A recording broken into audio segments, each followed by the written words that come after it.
All right, welcome back to ABA Exam Review and the continuation of our RBT Practice Exam series, where we're going through another set of questions together and breaking them down. If you're new to the channel, welcome. If you're returning, welcome back. Please subscribe. We really appreciate it. Check out btexamreview.com for all of our study materials. That link is below. When you pass your exam, let us know so we can include you in the Sunday shoutout. Work hard, study hard. Let's get going. After session, the caregiver asks you how their child is doing with their new toileting program. You know the child had 3 successful independent trips today, but also had 2 accidents. The parent looks frustrated and says, "So it's not working at all. What should you have done?" Think about what this question is saying. It's saying, what should you have done? Which is implying, should you have said something else to the parent? What you told them was exactly what happened. They said, "How is toileting?" You said 3 successful trips, 2 accidents. That's a great report. You're being objective. You're not giving your own opinion or advice. You're telling them exactly what happened, which is, as the RBT, that's your role. So even though the parent is frustrated and says, "Well, it's not working at all," should you have changed the way you responded? A, should you have said only highlighted, or should you have only highlighted the 3 successful trips by the client? Well, no, that's just being a little dishonest with the parent. We don't want to hide the quote unquote negatives or bad things. We've got to be realistic with our stakeholders and our parents, and we've got to be objective and data based. B, provide no information at all to the caregiver about programming. You also can't do that. You can't be intimidated or not want to talk to caregivers. If you're working at home, especially, you're going to be around caregivers and stakeholders quite a bit. So you're going to have to explain at least present data to parents or caregivers at some point.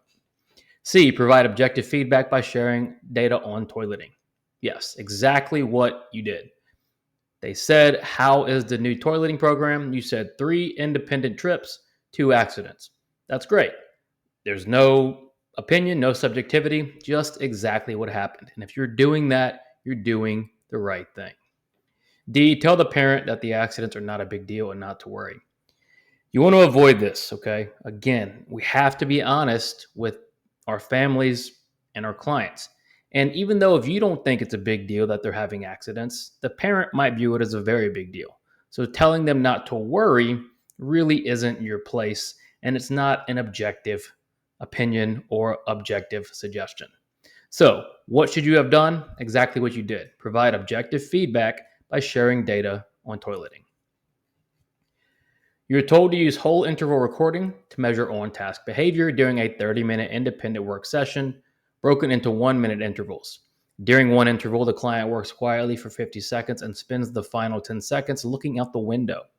When reviewing this interval, the teacher says, "Mark it as on task since he was good most of the time." What should you do? Another situation you've got to put yourself in where it gets a little tricky. You are in a classroom or at least working with a teacher, and you also have your supervisor who told you to use whole interval recording.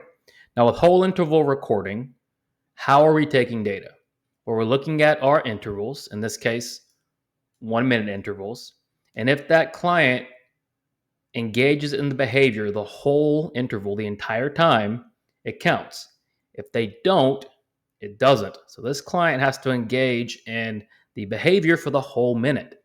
In this case, the client did it for 50 seconds, and then the final 10 seconds they weren't engaged.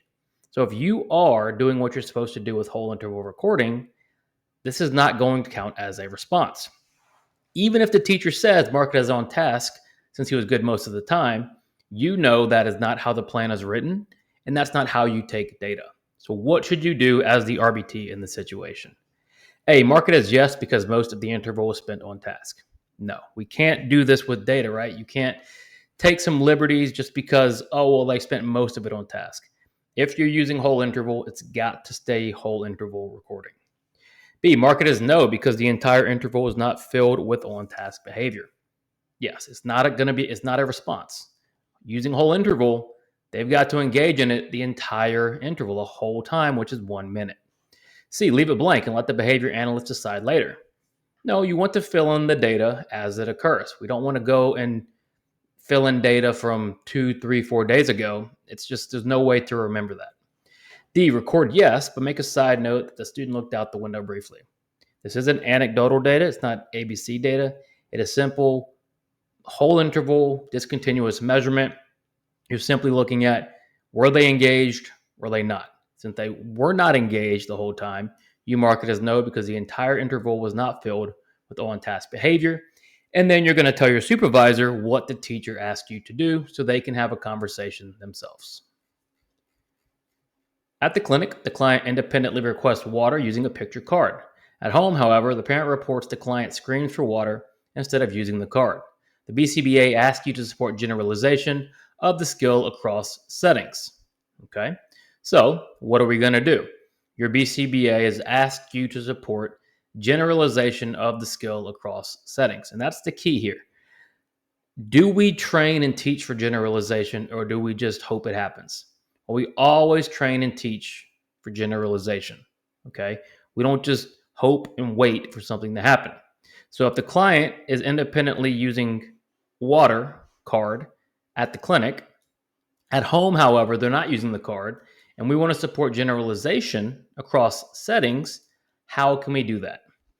A, run the program only in the clinic until it's mastered at 100%. Of course, we want them to master it 100% in the clinic, but doing something like this, again, is waiting and hoping that suddenly they'll generalize.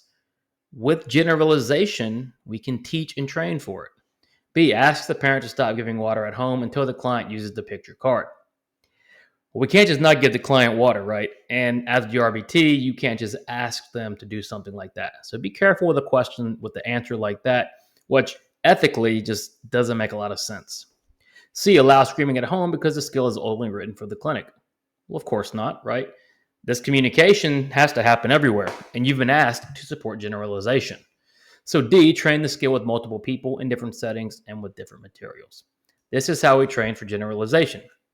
We use different examples, we use different people, we use different materials. So whenever you're in the clinic or in home or wherever, you always want to start varying what you're presenting to the client and how you're presenting it.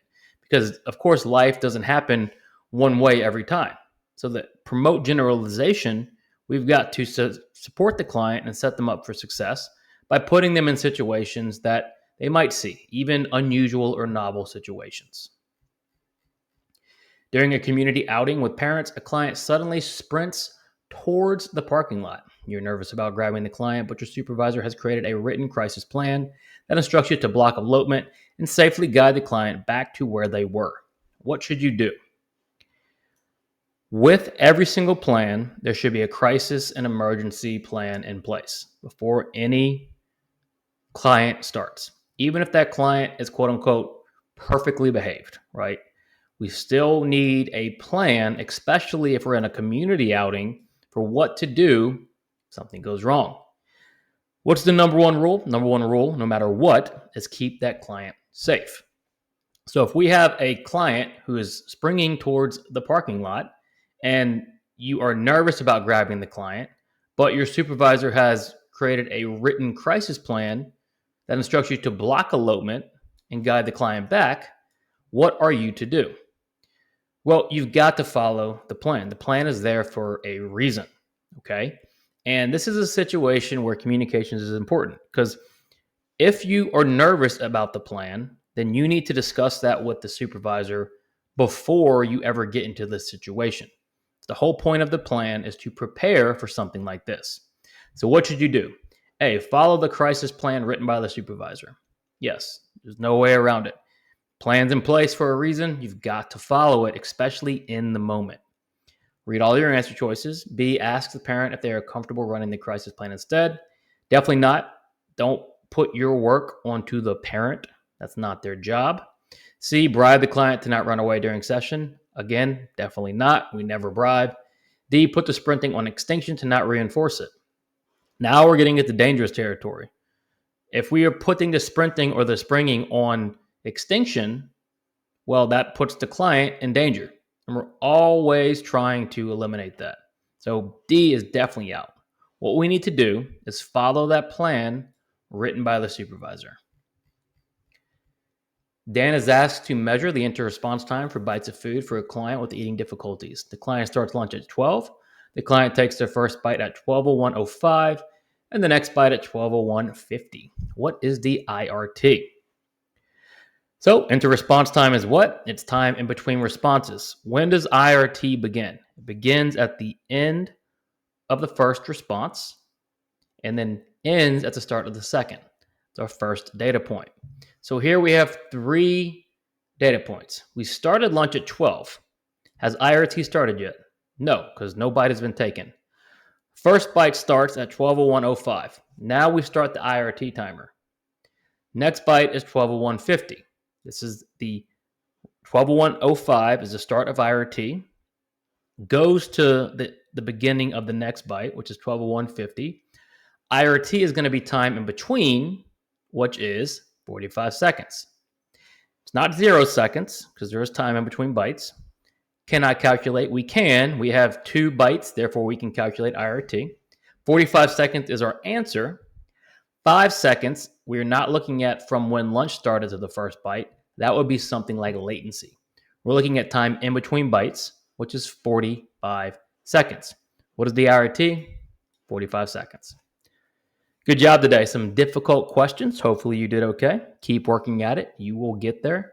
Please subscribe if you are enjoying the content. Check out btexamreview.com for all of our study materials.